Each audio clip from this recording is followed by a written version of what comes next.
I'll continue Alice Rock. There was a moment of silence. Then Philip said, "Well, that's nice." The other said nothing. He put his hand in his pocket.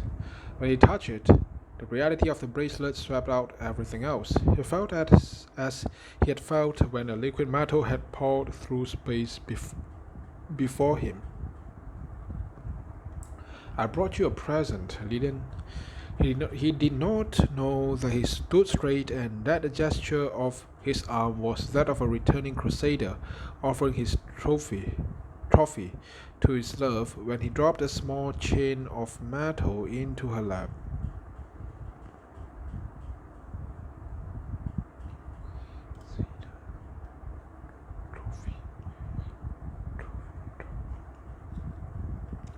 Lillian Reardon picked it up, hooked on the tips of the two straight fingers, and raised it to the light. The links were heavy, crudely made. The shining metal had an odd tinge. It was greenish blue. "What's that?" she asked. "The first thing made from the first heat of the first order of Reardon metal." "You mean," she said, "it's fully as valuable as a piece of railroad rails?" He looked at her blankly. She jingled the bracelet, making it sparkle under the light. "Henry, is perfectly wonderful. What originality! I shall be the sensation of New York, wearing jewelry made of the same stuff as bridge girders, trap motors, kitchen stoves, typewriters, and what was it you were saying about it the other day, darling? Kettles." "God, Henry, but you are conceited," said Philip. Lillian laughed. "He's a sentimentalist. All men are. But, darling, I do appreciate it. It isn't the gift. It's the intention, I know."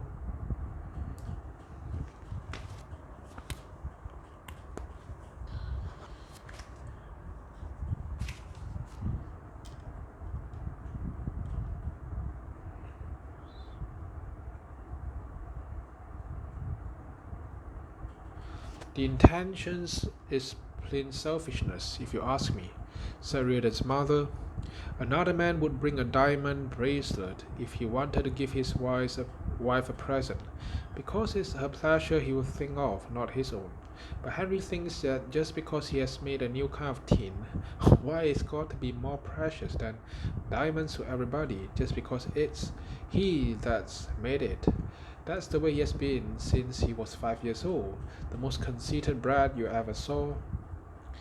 And I knew he'd grow up to be the most selfish creature on God's earth."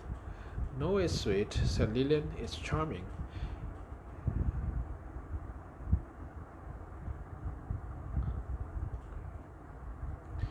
She dropped the bracelet down on the table. She got up, put her hands on Reardon's shoulders.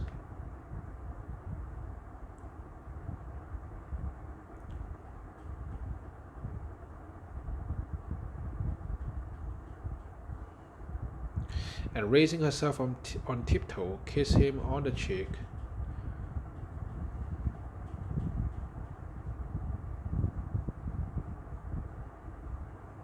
Saying, "Thank you, dear." He did not move, did not bend his head down to her. After a while he turned, took off his coat and sat down by the fire, apart from the others. He felt nothing but an immense exhaustion. He did not listen to their talk. He heard dimly that Lillian was arguing, defending him against his mother.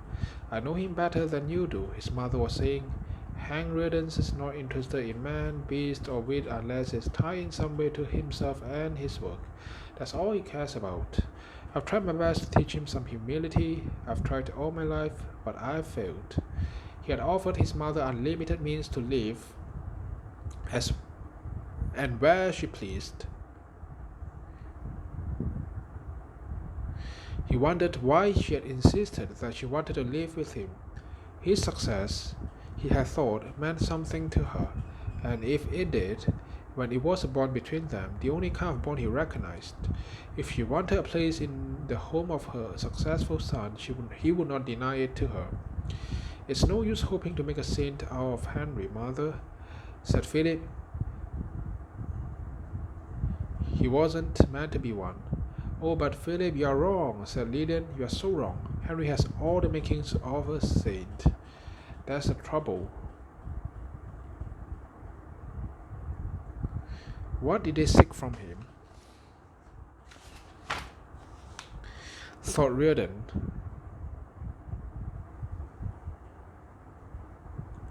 What were they after? He had never asked anything of them. It was they who wished to hold him, they who pressed a claim on him, and the claim seemed to have the form of affection, but it was a form which he found harder to endure than any sort of hatred. He despised costless affection just as he despised unearned wealth.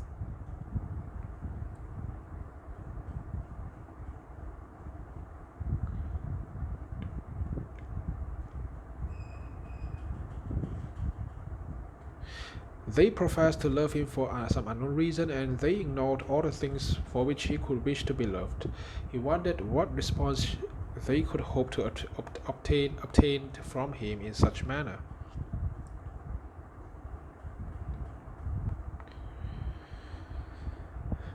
If his response was what they wanted, and it was, he thought, else why those constant complaints, those unceasing accusations about his indifference? Why that chronic air of suspicion, as if they were waiting to be hurt? He had never had a desire to hurt them, but he had always felt their defensive, reproachful expectation. They seemed wounded by anything he said. It was not a matter of his words or actions. It was almost as if they were wounded by the mere fact of his being. Don't start imagining the insane, he told himself severely, struggling to face the riddle with the strictest of his ruthless sense of justice.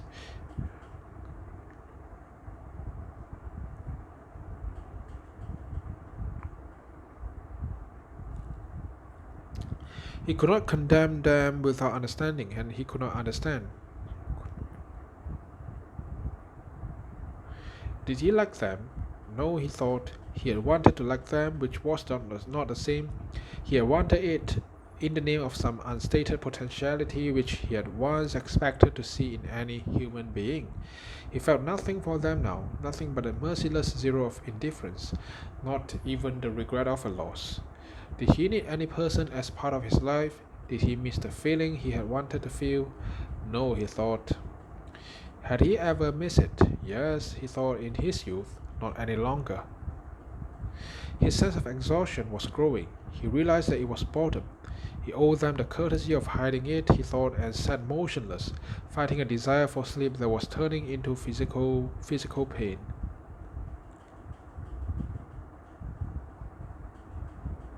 His eyes were closing when he felt two soft, moist fingers touching his hand. Paul Larkin had pulled a chair to his side and was leaning over for a private conversation. I don't care what the industry says about it, Hank. You've got a great product in Reardon Metal. A great product. It will make a fortune like everything you touch. Yes, said Reardon. It will.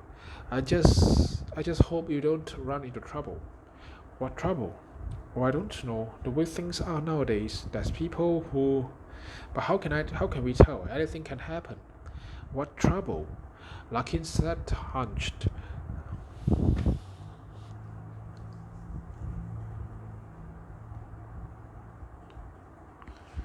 Looking up with his gentle, pleading eyes, his short, plumpish figure always seemed unprotected and incomplete, as if he needed the shell to spring into at the slightest touch. His wistful eyes, his lost, helpless, appealing smile, served as substitute for the shell. The smile was disarming, like that of a boy who throws himself at the mercy of an incomprehensible universe. He was 53 years old.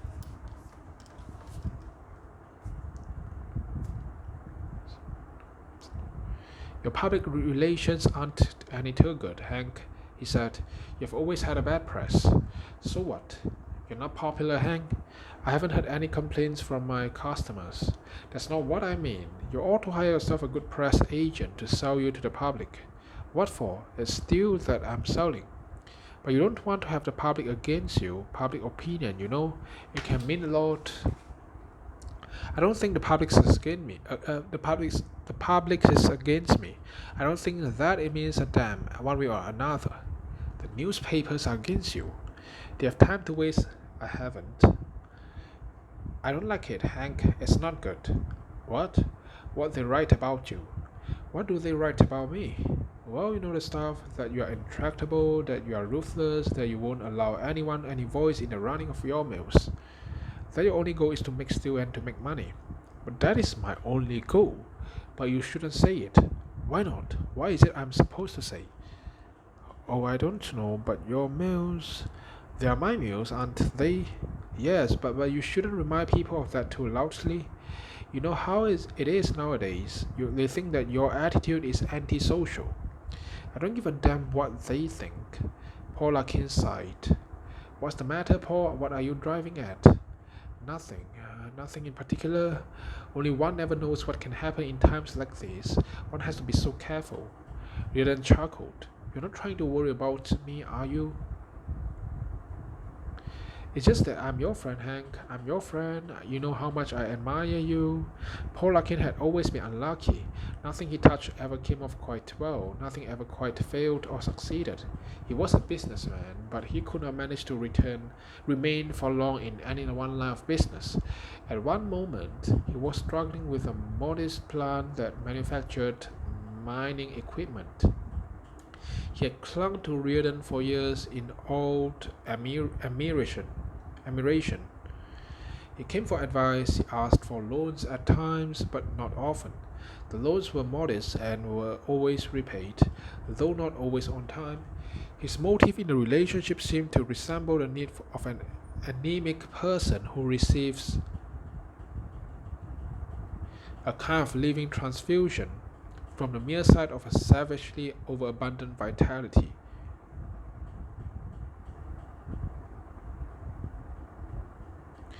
Watching Larkin's efforts, Riordan felt what he did when he watched an ant struggling under the load of a matchstick. It's so hard for him, thought Riordan, and so easy for me. So he gave advice, attention, and tactful, patient interest whenever he could. I'm your friend, Hank. Riordan looked at him inquiringly. Larkin glanced away as if debating something in his mind. After a while, he asked cautiously, How is your man in Washington? Okay, I guess. You ought to be sure of it. It's important. He looked up at Riordan and repeated with a kind of stressed insistence.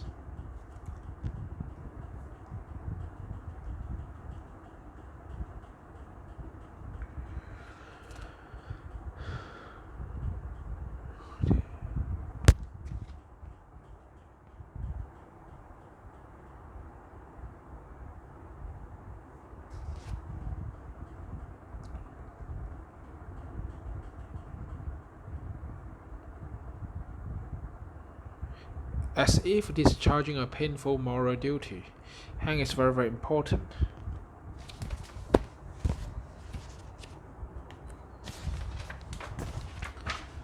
I suppose so. In fact, that's what I came here to tell you. For any special reason? Larkin considered it and decided that the duty was discharged. No, he said. Riordan disliked the subject. He knew what it was necessary to have a man to protect him from the legislature, or industrialists had to employ such men, but he had never given much attention to this aspect of his business. He could not quite convince himself that it was necessary. And an inexplicable kind of distaste, part fastidiousness, part boredom, stopped him whenever he tried to consider it.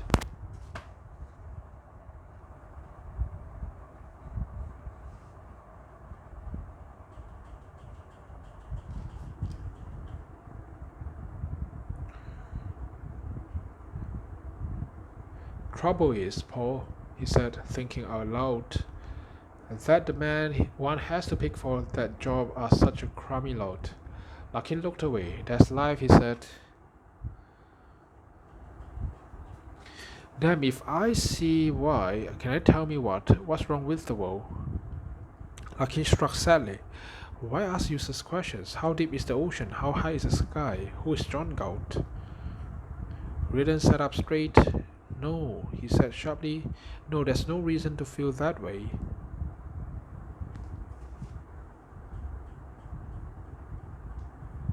He got up. His exhaustion had gone while he talked about his business. He felt a sudden spurt of rebellion.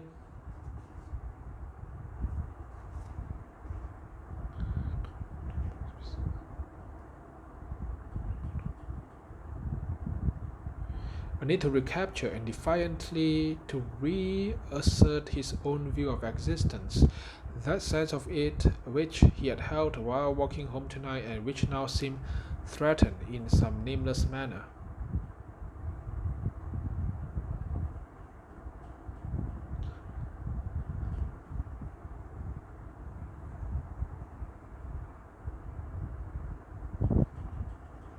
He paced the room, his energy returning. He looked at his family. They were bewildered, unhappy children, he thought of them, even his mother, and he was foolish to resent their inaptitude. It came from their helplessness, not from malice. It was he who had to make himself learn to understand them. Since he had so much to give, since they could never share his sense of joyous, boundless power. He glanced at them from across the room. His mother and Philip were engaged in some eager discussion, but he noted that they were not really eager, they were nervous.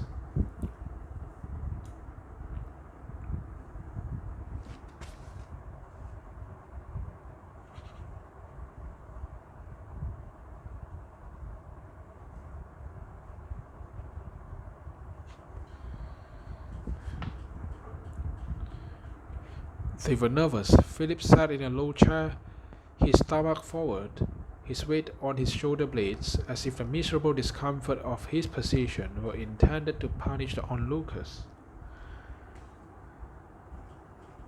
What's the matter, Phil? Riordan asked, approaching him. You look done in. I've had a hard day, said Philip sullenly. You're not the only one who works hard, said his mother. Others have problems too, even if they are not billion-dollar, trans-supercontinental problems like yours. Why, that's good. I've always thought that Phil should find some interest of his own. Good? You mean you like to see your brother sweating his health away? It amuses you, doesn't it? I always thought it did. Why, no, mother, I would like to help. You don't have to help. You don't have to feel anything for any of us. Riordan had never known what his brother was doing or wished to do. He had sent Philip through college, but Philip had not been able to decide on any specific ambition. There was something wrong by Riordan's standards. With a man who did not seek any gainful employment, but he would not impose his standards on Philip. He could afford to support his brother and never notice the expense. Let him take it easy. Riordan had thought for years. Let him have a chance to choose his career without the strain of struggling for a livelihood. What were you doing today, Phil? He asked patiently. It wouldn't interest you. It does interest me, that's why I'm asking. I had to see 20 different people all over the place, from here to Reading to Wilmington. What did you have to see them about? I'm trying to raise money for Friends of Global Progress. Riordan had never been able to keep track of the many organizations to which Philip belonged, nor to get a clear idea of their activities. He had heard Philip talking vaguely about this one for the last 6 months. It seemed to be devoted to some sort of free lectures on psychology, folk music, and cooperative farming. Riordan felt content for groups of that kind and saw no reason for a closer inquiry into their nature. He remained silent. Philip added without being prompted.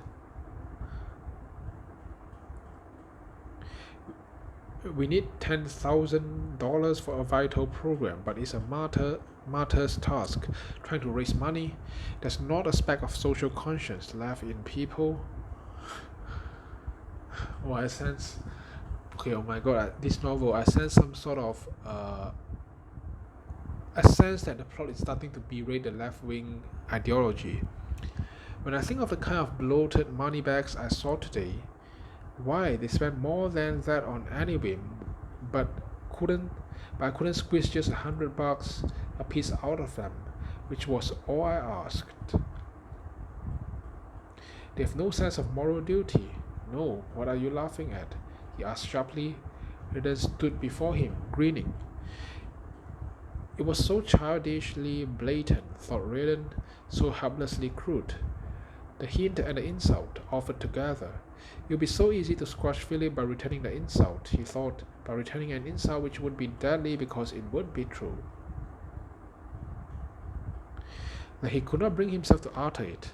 Surely, he thought, the poor fool knows he's at my mercy, knows he has opened himself to be hurt, so I don't have to do it, and my not doing it is my best answer, which he won't be able to miss. What sort of misery does he really live in to get himself twisted quite so badly? And then Riordan thought suddenly that he could break through Philip's chronic wretchedness for once, give him a shock of pleasure, the unexpected gratification of a hopeless desire.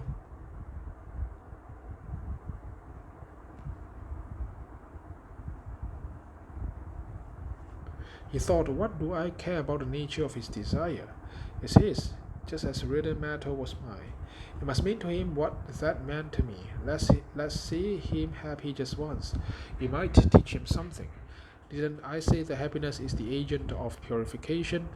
I'm celebrating tonight, so let him share in it. It will be so much for him and so little for me. Philip, he said, smiling, call Miss Eves at my office tomorrow. She'll have a check for you for $10,000. Philip stared at him blankly. It was neither shock nor pleasure. It was just the empty stare of eyes that looked glassy. Oh, said Philip, then added, we'll appreciate it very much. There was no emotion in his voice, not even the simple one of greed. Riordan could not understand his own feeling.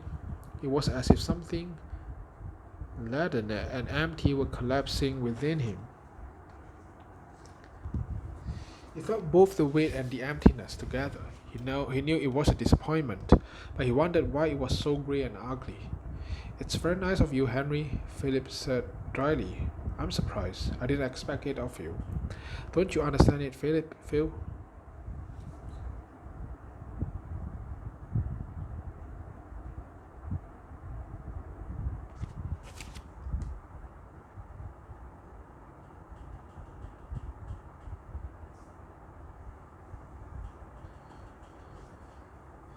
Said Lillian.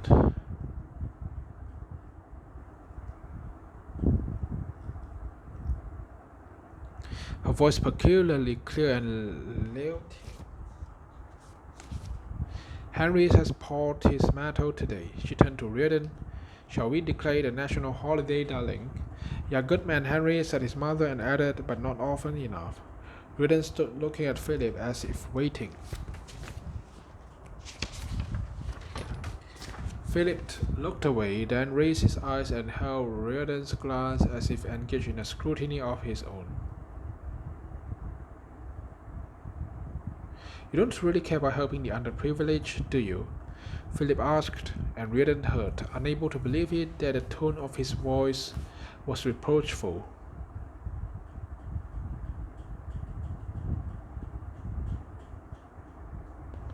No, Phil, I don't care about it at all. I only wanted you to be happy. But that money is not for me. I'm not collecting it for any personal motive. I have no selfish interest in the matter whatever. His voice was cold, with a note of self-conscious virtue. Riordan turned away. He felt a sudden loathing, not because the words were hypocrisy, but because they were true. Philip meant them.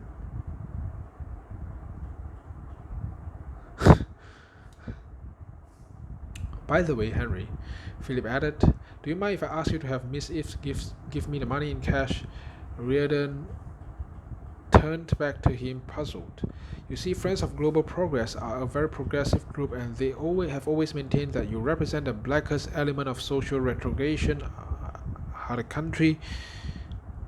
So it would embarrass us, to have your name on our list of contributors, because somebody might accuse us of being in the pay of Hank Riordan.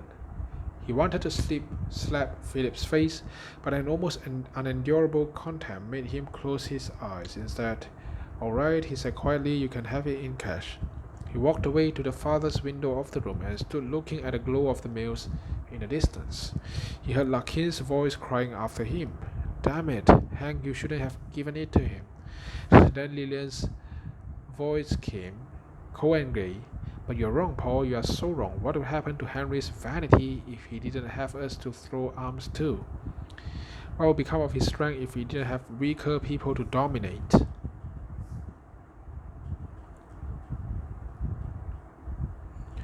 What would he do with himself if he didn't keep us around as dependents? It's quite alright, really, I'm not criticizing him, it's just a law of human nature. He took the metal bracelet and held it up, letting it glitter in the lamplight. "A chain," she said. "Appropriate, isn't it? It's a chain by which he holds us all in bondage."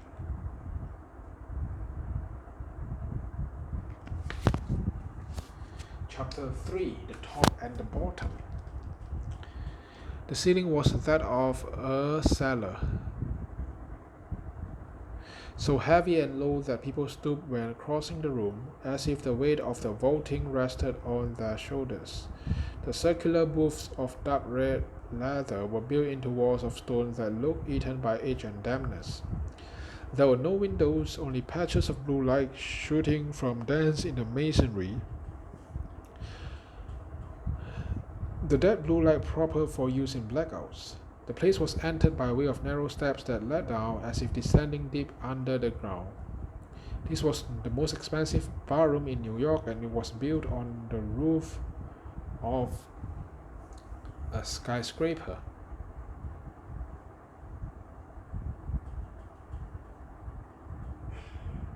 Four men sat at a table, raised 60 floors above the city. They did not speak loudly as one speaks from a height in the freedom of air and space. They kept their voices low as befitted a cellar. "Conditions and circumstances, Jim," said Oren Boyle. "Conditions and circumstances absolutely beyond human control. We had everything mapped to roll these rails, but unforeseen developments set in which nobody could have prevented. If you had only given us a chance, Jim." "This unity," drawled James Taggart, "seems to be the basic cause of all social problems. My sister has a certain influence with a certain element among our stockholders. Their disruptive tactics cannot always be defeated." "You said it, Jim. Disunity, that's the trouble. It's my absolute opinion that in our complex industrial society, no business enterprise can succeed without sharing the burden of the problems of other enterprises." Taggart took a sip of his drink and put it down again. "I wish they'd fire that bartender," he said. "For instance, consider Associated Steel. We have got the most modern plant in the country and the best organization. That seems to me to be an indisputable fact, because we got an industrial efficiency award of Globe magazine last year. So we can maintain that we have done our best and nobody can blame us. But we cannot help if the iron ore situation is a national problem. We could not get the ore, Jim." Taggart said nothing. He sat with his elbows spread wide on the tabletop. The table was uncomfortably small, and this made it more uncomfortable for his three companions. But they did not seem to question his privilege. "Nobody can get ore any longer," said Boyle. Natural exhaustion of the mines, and the wearing out of equipment, and shortages of materials, and difficulties of transportation, and other unavoidable conditions. The oil industry is crumbling. That's what's killing the mining equipment business," said Paul Larkin. It has been proved that every business depends upon every other business," said Oren Boyle. "So everybody ought to share the burdens of everybody else." "That is, I think, true," said Wesley Mulch. But nobody ever paid any attention to Wesley Mulch. "My purpose," said Oren Boyle, "is the preservation of a free economy. It's generally considered that free economy is now on trial, unless it proves its social value and assumes its social responsibilities. The people won't stand for it. If it doesn't develop a public spirit, it's done for. Make no mistake about that."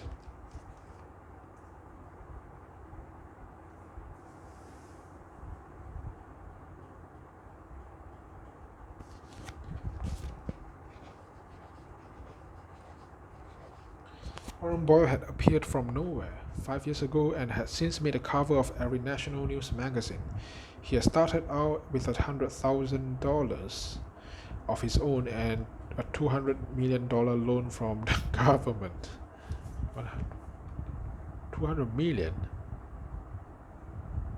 Oh my god, this reminds me of Elon Musk saying that at the beginning, I think at the first 10 years of Tesla, they had never gotten a single cent from government.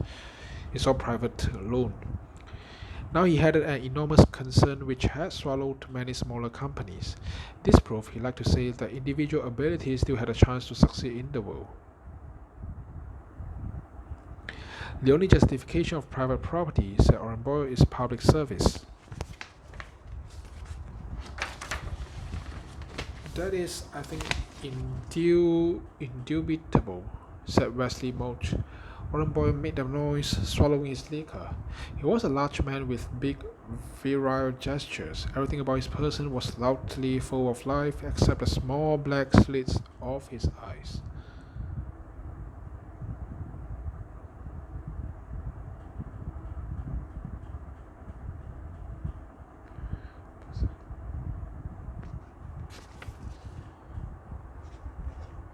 Jim, he said, real metal seems to be a colossal kind of swindle. Said Taggart. I hear there's not a single expert who has given a favorable report on it. No, not one.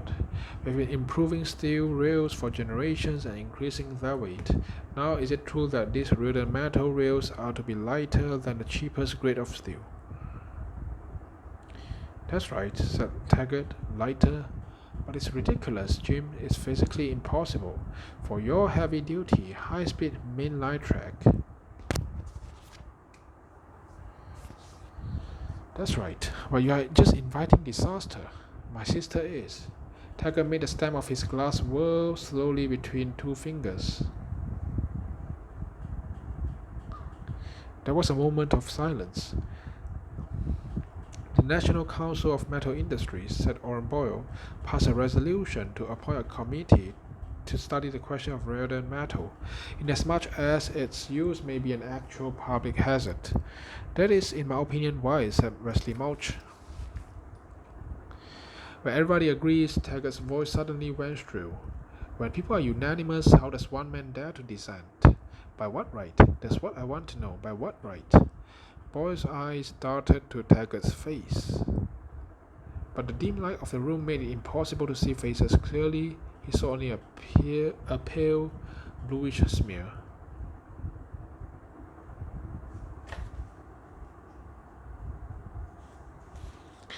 When we think of the natural resources at a time of critical shortage, Boyle said softly, when we think of the crucial raw materials that are being wasted on an irresponsible private experiment, when we think of it all, he did not finish. He glanced at Taggart again.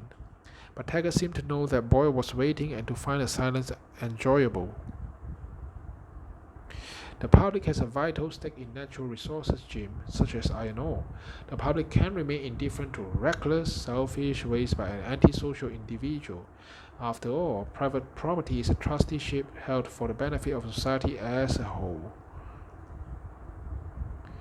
Oh my God, this statement is partly philosophical, partly very. It has some sort of sarcasm underneath it, innuendo. Private property is a trusteeship held for the public. Okay, that is also a bit paradoxical, a bit oxymoronic, very funny. Taggart glanced at Boyle and smiled. The smile was pointed. It seemed to say that something in his words was an answer to something in the words of Boyle.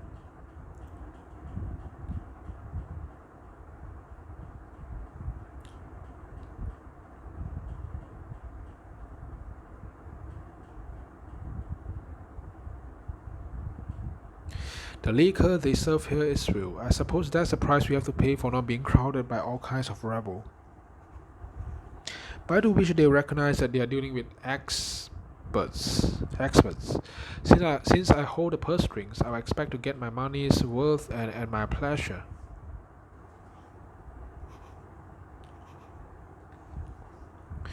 Boyle did not answer. His face had become sullen. Listen, Jim, he began heavily. Taggart smiled. What? I'm listening. Jim, you will agree, I'm sure, that there's nothing more destructive than a monopoly.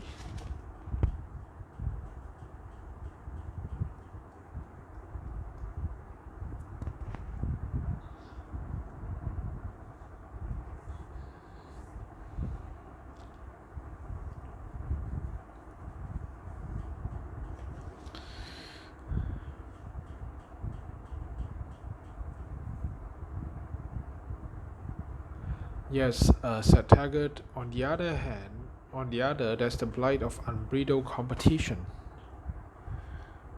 Blight.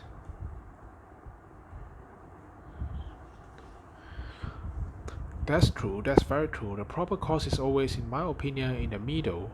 So it is, I think, the duty of society to snip the extremes, now isn't it? Snipe. Yes, said Taggart, it is. Consider the picture in the iron ore.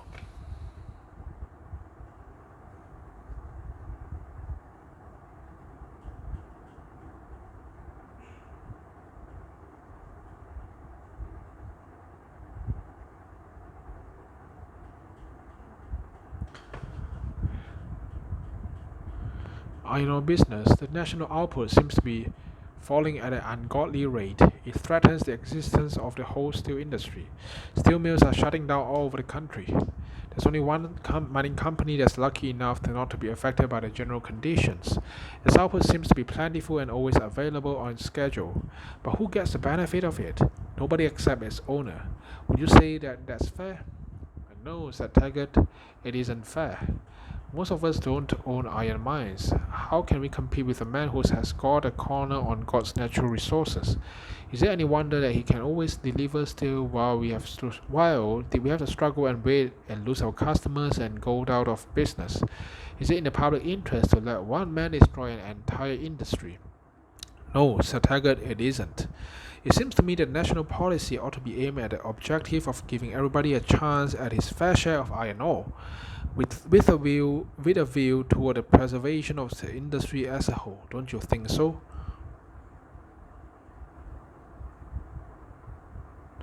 I think so. Boyle sighed. And then he said cautiously, But I guess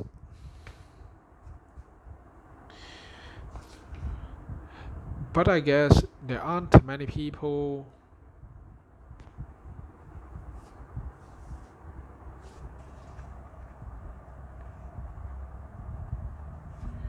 But I guess there aren't many people in Washington capable of understanding a progressive social policy. Taggart said slowly, There are. No, not many and not easy to approach, but there are. I might speak to them.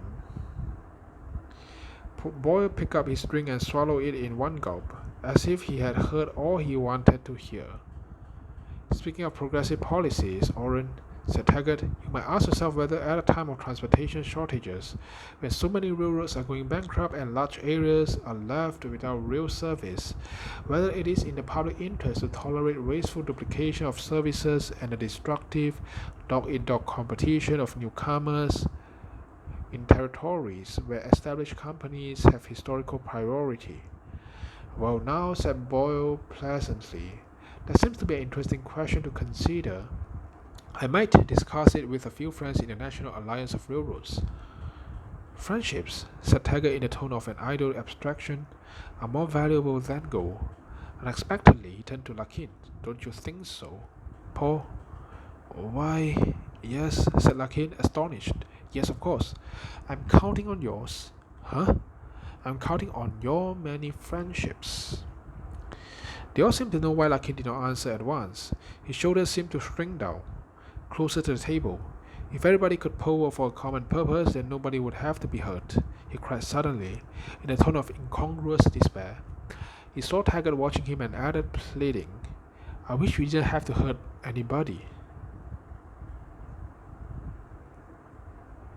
That is an antisocial attitude, drawled Taggart. People who are afraid to sacrifice somebody have no business talking about common purpose. But I'm a student of history, said Larkin hastily. I recognize historical necessity. Good, said Taggart. I can't be expected to buck the trend of the whole world, can I? Larkin seemed to plead, but the plea was not addressed to anyone. Can I? You can't, Mr. Larkin, said Wesley Mudge. You and I are not to be blamed if we. Larkin jerked his head away. It was almost a shudder. He could not bear to look at Mudge. Did you have a good time in Mexico, Orrin? Asked Taggart, his voice suddenly loud and casual.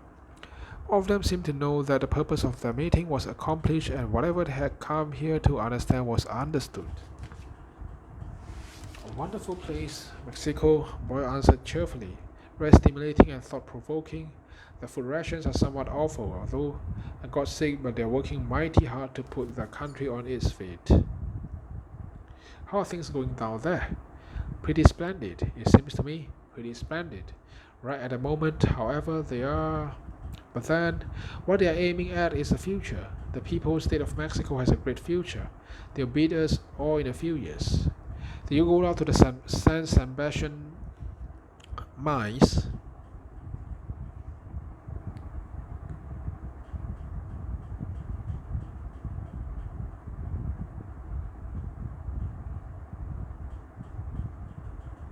The four figures at the table sat up straighter and tighter. All of them had invested heavily in the stock of the San Sebastian mines. Bob did not answer at once, so that his voice seemed unexpected and unnaturally loud when it burst forth. Oh sure, certainly, that's what I wanted to see most.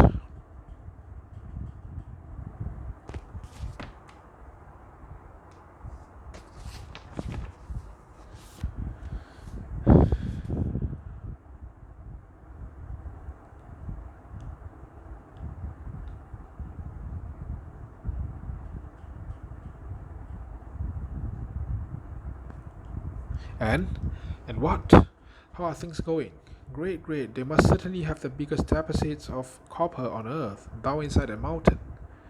Did they seem to be busy? Never saw such a busy place in my life. What were they busy doing? Well, with the kind of speak superintendent they have down there, I couldn't understand half of what he was talking about, but they are certainly busy. Any trouble of any kind? Trouble? Not at San Sebastian's. It's private property, the last piece of it left in Mexico, and that does seem to make a difference. Orrin, Taggart asked cautiously, what about those rumors that they are planning to nationalize the San Sebastian's mines? Slander, said Boyle angrily. Plain vicious slander. I know it for certain. I had dinner with the Minister of Culture and lunches with all the rest of the boys. There ought to be a law against irresponsible gossip, said Taggart sullenly. Let's have another drink. He waved irritably at the waiter. There was a small bar in a dark corner of the room where an old wizened bartender stood for long stretches of time without moving. When called upon, he moved with contemptuous slowness. His job was that of servant to men's relaxation and pleasure, but his manner was that of an embittered quack ministering to some guilty disease.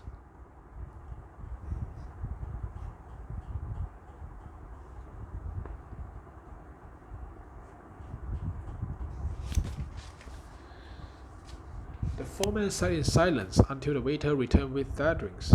The glasses he placed on the table were four spots of faint blue glitter in the semi-darkness, like four feeble jets of gas flame. Taggart reached for his glass and smiled suddenly. Let's drink to the sacrifices to historical necessity, he said, looking at Larkin. There was a moment's pause. In a lighted room, it would have been the contest of two men holding each other's eyes. Here they were merely looking at each other's eye sockets. Then Larkin picked up his glass. It's my party, boys, said Taggart as they drank. Nobody found anything else to say until Boyle spoke up with indifferent curiosity. Say, Jim, I meant to ask you, what in hell's the matter with your train service down on the San Sebastian line? Why? What do you mean? What is the matter with it? Well, I don't know, but running just one passenger train a day is. One train? It's pretty measly service, it seems to me, and what a train! You must have inherited those coaches from your great grandfather, and he must have used them pretty hard. And where on earth did you get that wood burning locomotive?